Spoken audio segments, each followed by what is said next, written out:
Welcome back to the Deep Dive. Today, we're jumping into something huge, a real cultural phenomenon. We're going to unpack the core ideas, the philosophy behind the book, The Secret. Yeah, it's definitely more than just a book, isn't it? It sparked a whole movement. And, the source material we're looking at, it really digs into what the authors call this universal unbreakable law. Absolutely. And our goal here isn't just a quick summary. We want to really get into it, spend some time dissecting these concepts, define the key terms, and figure out why it got so massive. Right, while the attention Yeah, and all those stories, people talking about miracles, healing, sudden wealth, finding the perfect home. It's quite something. and the origin story they tell is, well, it's powerful. The author, Rhonda Byrne, talks about finding this secret during a really rough time in her own life. Exhaustion, her father passing away suddenly, relationships falling apart. Yeah, a total personal collapse. But the really bold claim, the thing that grabs you, isn't that she invented it. It's that this great secret, as they call it, was supposedly known by, well, the biggest names in history. Plato, Shakespeare, Newton, Lincoln. Emerson, Edison, Einstein. The list goes on. The book presents itself not just as self-help, but as this lost fundamental law of the universe. The key to love, joy, everything for your entire life. And that idea that these historical giants all shared this secret knowledge, that's what makes it so intriguing, doesn't it? It really does. It sets up this immediate question, though. If it's so simple, so powerful, why was it a secret? Why aren't we all living perfect lives already? That's the million-dollar question, isn't it? And the book has an answer for that, too. It suggests that historically certain powerful people knew about this. And they kept it to themselves. Exactly. They wanted to keep the power and not share the power. That's the phrase they use. Keep the masses ignorant of the secret. Leaving them sort of stuck on a treadmill with no power. Wow. It's a potent narrative. Okay, let's pull back the curtain then. What is this great secret? Let's lay it out. Right. The book leaves no room for doubt. The secret is the law of attraction. The law of attraction. Yeah. And in their view, this isn't just one factor among many, it's the engine driving everything. Every single thing that happens in your life. The core principle is stated very clearly. Everything that's coming into your life, you are attracting into your life. It's presented as just the way things are. And the mechanism for this attraction. It happens by virtue of the images you're holding in your mind. It's what you're thinking. Yeah. It's not about karma or being good or bad in a moral sense. It's described as purely mechanical. Almost like a law of physics. Precisely. They draw that parallel very deliberately. They talk about how natural laws like gravity are so incredibly precise that we can use them to engineer spaceships, land probes on Mars. Okay. And the argument is, if those physical laws are so exact, then the law of attraction is even more powerful, the most powerful law in the universe. Operating with this flawless automatic precision. That's a huge claim. It means every little thought, every worry, every hope, it's not just internal noise, it's an instruction being sent out. Exactly. The source says, every thought of yours is a real thing, a force. That completely changes how you might think about, just daydreaming or worrying. And the thoughts are actual forces like energy waves or something. Then you're essentially a broadcasting station, constantly sending out signals to the universe, whether you mean to or not. You're creating your reality with every thought. And they try to give this historical weight, don't they? Tracing it back, way back. Oh, yeah. They claim the concept is ancient, that it was recorded in stone back in 3000 BC, and they specifically mention the Babylonians. Why the Babylonians? Well, the book points to their documented great prosperity, their wealth, those amazing structures like the Hanging Gardens, and implies that this success wasn't just luck or good management. It was because they knew and used the law of attraction. It's presented as historical evidence for the law's power. Interesting. Let's go back to that idea of control, the secrecy. If the Babylonians knew, and Plato and Newton, how did it get lost or hidden away? Well, the narrative presented is that the power is just so immense, so world-changing, that certain groups, leaders, elites, whoever consciously decided to hoard it, keep the power and not share the power. But why? What's the advantage? Think about it. If people believe their lives are shaped by random chance or external forces they can't control, they feel powerless, right? Dependent. Okay, yeah. You look to institutions, to leaders for solutions. Exactly. So by keeping people ignorant of the secret, the argument goes, these elites kept the majority on a treadmill with no power. It's even offered as an explanation for wealth inequality, like why maybe 1% earn so much. It's not random. They consciously or unconsciously understand this law. Whether they read the book or just naturally think that way. Right, which leads directly to the key mechanism. Yeah. It's all about your dominant thoughts. Dominant thoughts. So not every single fleeting thought, but the ones you habitually focus on. Precisely. People who attract wealth, consciously or not, are holding predominant thoughts of abundance. Their main mental frequency is tuned to plenty. But the law cuts both ways, doesn't it? They use that example of someone getting rich, then losing it all, then getting it back. Ah, yes, that's a crucial illustration. So the person gains wealth. Maybe their dominant thoughts were all about success, achieving it. Right. But then once they have it, a new dominant thought takes over. Fear. Fearful thoughts of losing the wealth. Okay, so the focus shifts from abundance to lack to the fear of loss. Because that fear becomes the dominant signal they're broadcasting. The law of attraction, being impartial, has to deliver the experience matching that signal, which is loss. Even if they're trying desperately to hold on to the money physically. Their mental and emotional broadcast is screaming loss. But then, here's the kicker. Once the money's gone, the fear of losing it disappears. There's nothing left to lose. So the old dominant thought pattern, the one that created the wealth in the first place, can return. Exactly. The confidence, the expectation of abundance, and boom, the wealth comes back. It really hammers home that the law responds to your thoughts no matter what they may be. It just mirrors the signal you send. Good, bad, indifferent. Okay, so if our thoughts are these powerful reality-creating forces, we need to understand how it works. The book uses ideas like frequency and magnetism, right? Starting with this bold statement, you are the most powerful magnet in the universe. That's the core analogy, yeah. It moves thoughts from just abstract ideas to something more. Yeah. Physical, measurable. The claim is thoughts have a frequency, and because they have a frequency, they're magnetic. So you think a thought, it sends out a signal, like a radio wave. Kind of. It goes out into the universe, which acts like this vast matching system. It finds other things, other energies on that same frequency. And brings them back to you. Brings them back to the source, you. And the analogy they use to make this clearer is the human transmission tower. The transmission tower, okay. We're supposedly more powerful than any TV tower. Our thoughts create the frequency, the broadcast. And what gets broadcast back onto the screen of our life are the results, the pictures of your life. So the logic follows. Yeah. You don't like the picture, you have to change the broadcast. Exactly. Change the channel and change the frequency by changing your thoughts. It sounds simple, but there's a major catch most people fall into. Which is? The trap of the don't want epidemic. This is huge for practical application. Most of us spend a lot of mental energy focusing on what we don't want, what we want to avoid. Right. I don't want to be poor. I don't want to get sick. I hope this meeting doesn't go badly. Exactly those things. But here's a problem. The law, as described, is impersonal. It doesn't compute don't or not or no. It only picks up on the core subject of the thought, the image, the frequency. So if I'm thinking, I don't want to be delayed. The law just hears delayed. It registers the frequency of delay and attracts circumstances that cause delay. The don't gets ignored. Wow. So I don't want to get sick actually focuses energy on sickness. That's the claim. The image you're holding is sickness, so you attract sickness.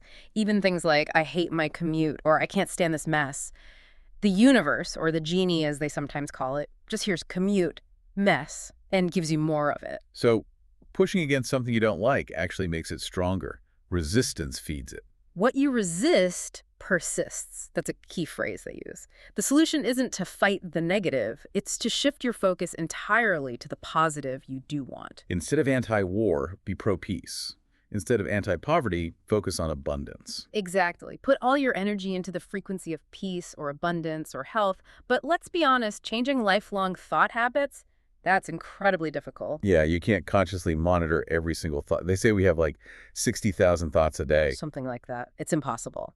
Which is why they introduced the crucial shortcut, emotions as the instant feedback loop. Okay, so feelings are the key. How does that work? Your feelings are basically the universe's way of telling you right now what frequency you're broadcasting on. It's your internal guidance system. So if I feel bad, angry, sad, frustrated, guilty. That's a signal. It means you're on a negative frequency. You're off track. You are In that moment, attracting more things that will make you feel bad. And conversely, if I feel good, happy, excited, grateful, loving, Then you're on a positive, powerful frequency. You're on track. You're aligned with receiving good things. so the moment you notice a bad feeling, it's like an alarm bell. A huge alarm bell. The source material describes it dramatically like, warning, change thinking now. Negative frequency recording, change frequency. Counting down to manifestation, warning. Okay, that's intense. It really emphasizes the urgency.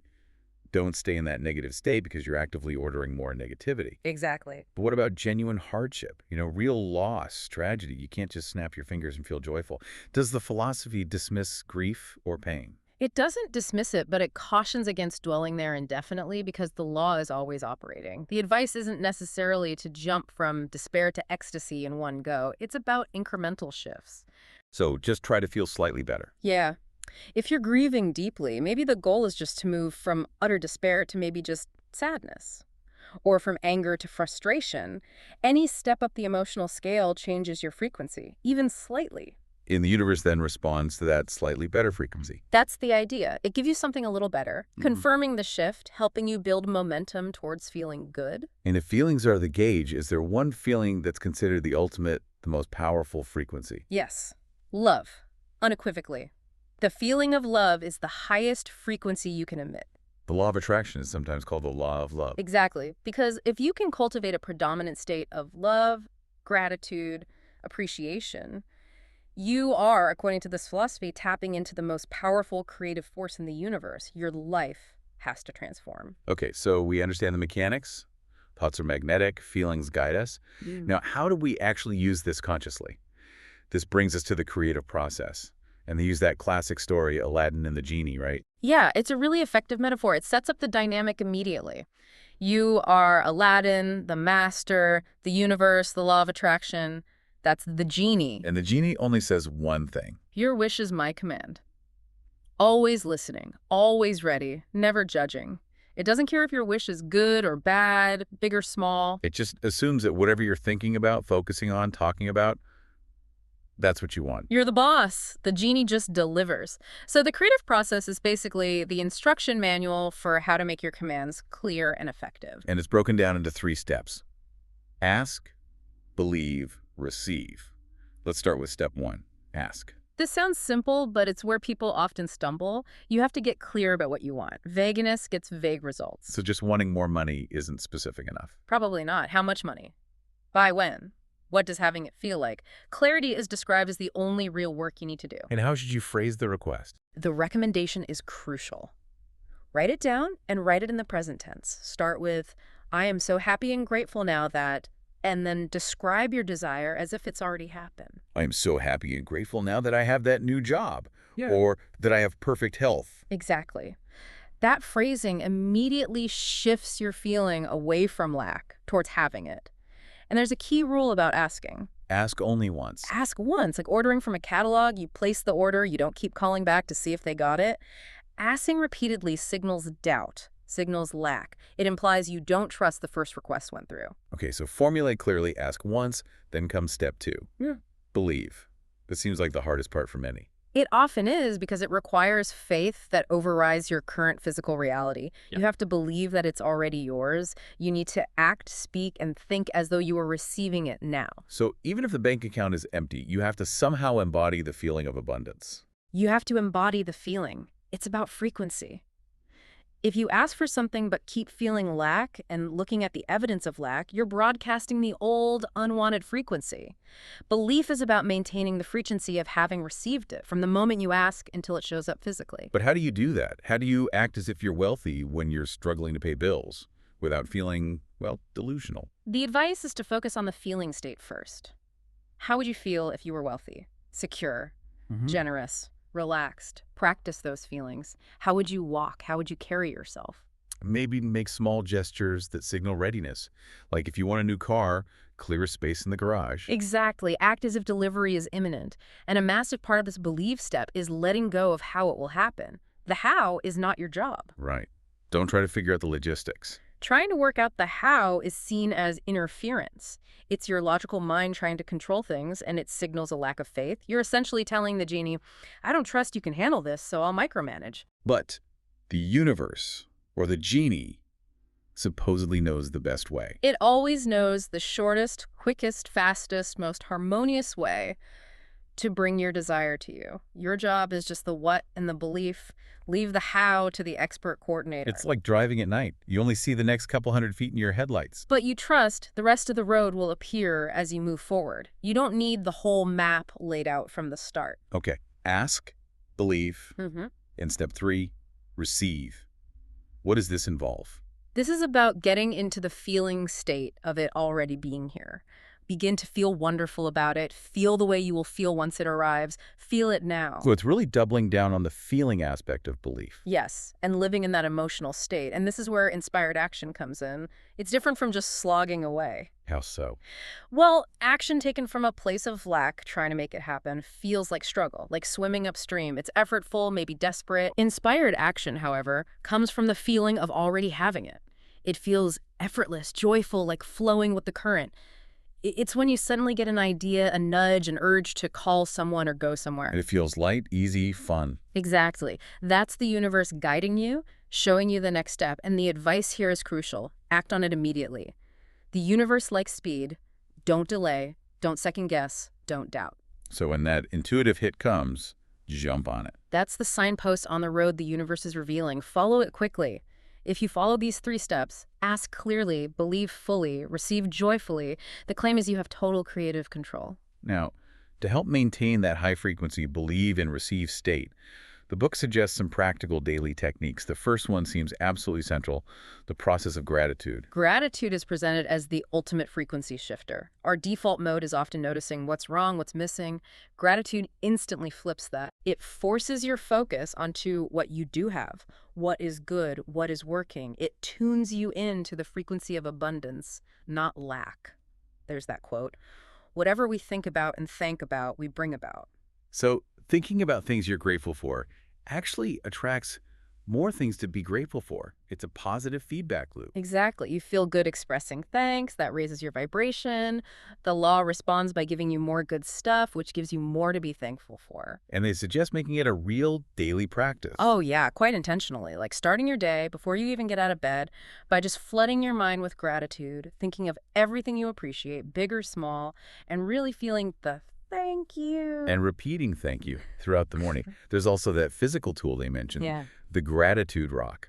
Right, the gratitude rock. It's a simple but powerful technique. Find a small, smooth rock, put it in your pocket. And every time you touch it during the day, it's a trigger.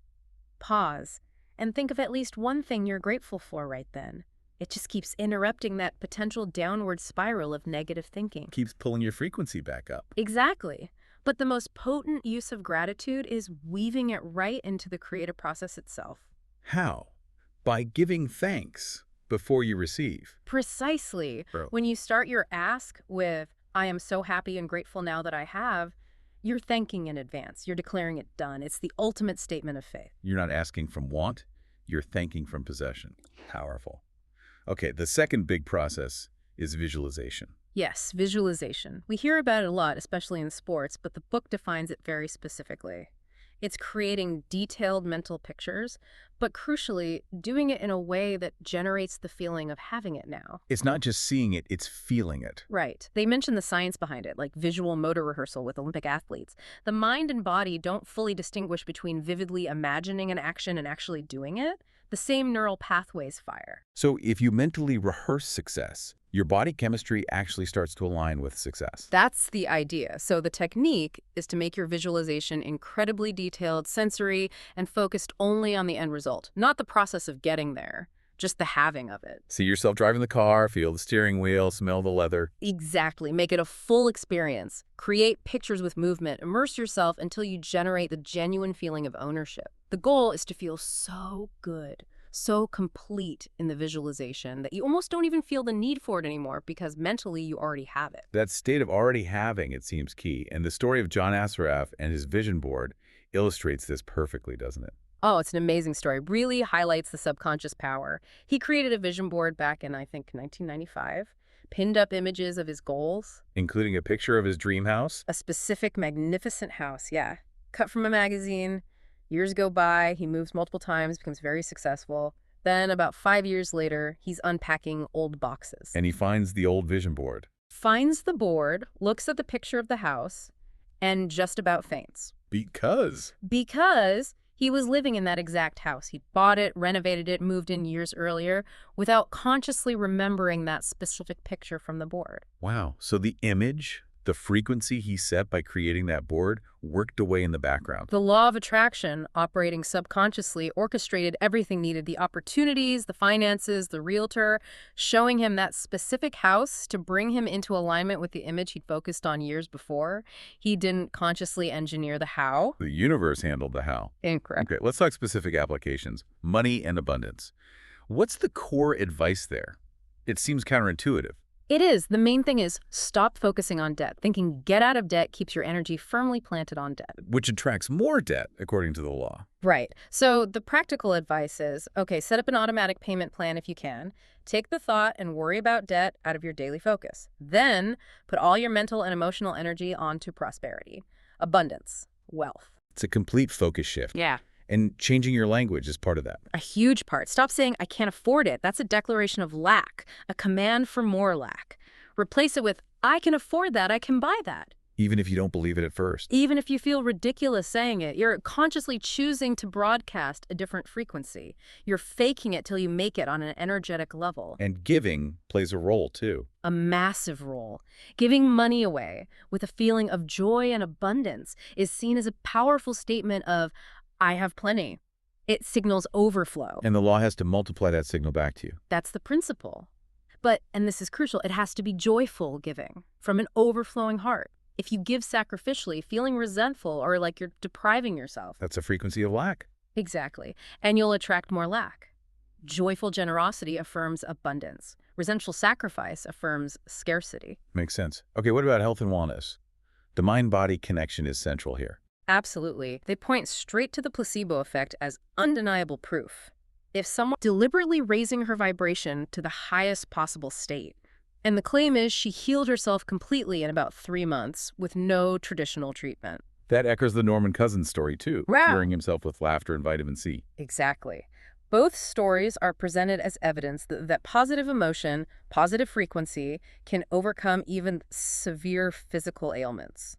And they challenge aging itself, based on cell regeneration. Yeah, the logic is, if your body completely replaces itself every few years, cell by cell, then why does degeneration happen? Why does illness persist? Answer being. It's held there by thought and attention, by the belief in aging, by focusing on the symptoms. If you constantly think about getting older, stiffer, weaker, you're commanding that reality into being.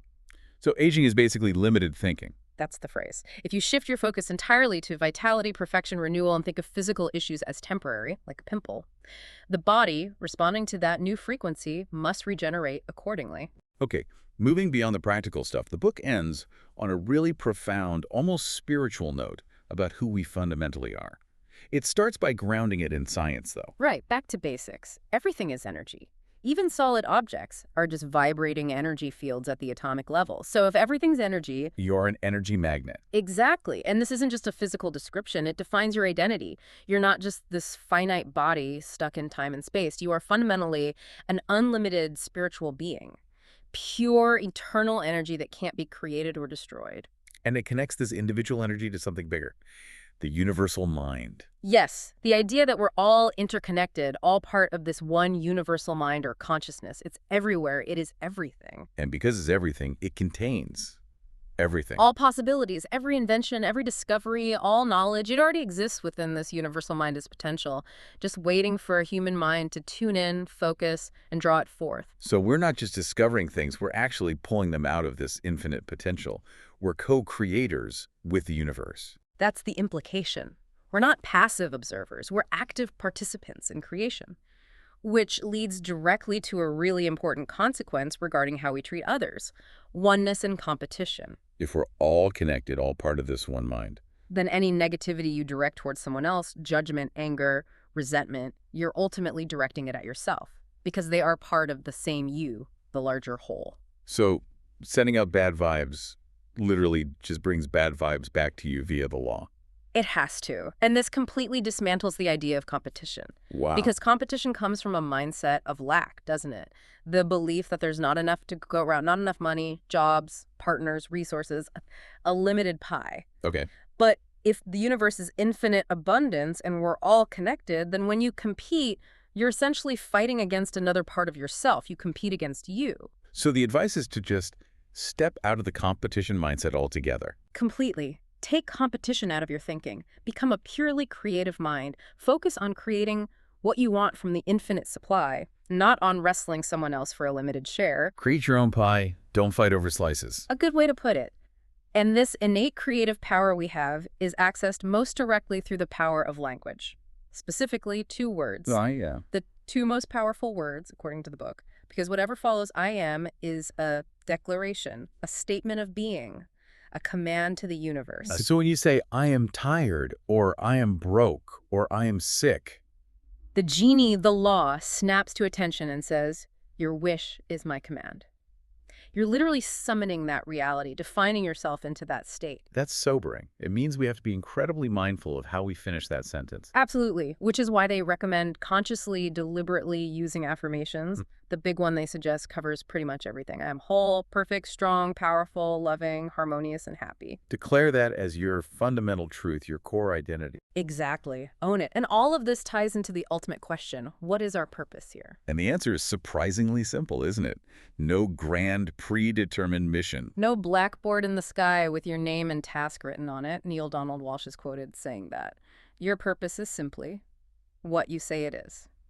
You decide. Absolute freedom, absolute responsibility. But there is a core aim, a guiding principle for how to use that freedom, and that is to feel and experience joy. Joy. That's the ultimate goal. That's presented as the highest state, the fuel for everything else.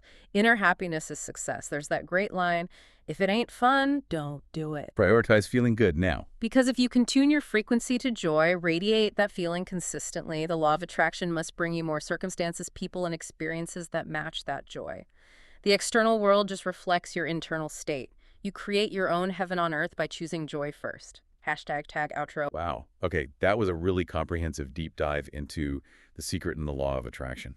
Let's quickly recap the absolute core takeaways. First, the law is real, absolute, always working. Right. And your thoughts are the creative force, they're magnetic signals setting your frequency. Your feelings are your immediate feedback, telling you if you're in tune to good stuff or bad stuff. Then there's the 3-step process. Ask with clarity, just once. Believe with unwavering faith. Act as if it's done, let the universe handle the how. And receive by feeling the joy now, which leads to that effortless, inspired action. And we talked about those powerful daily tools. Gratitude to instantly shift out of lack, and visualization to embody the feeling of your desire already being real, remembering that amazing John Assaraf story. Absolutely. And underpinning it all is this idea of who you really are.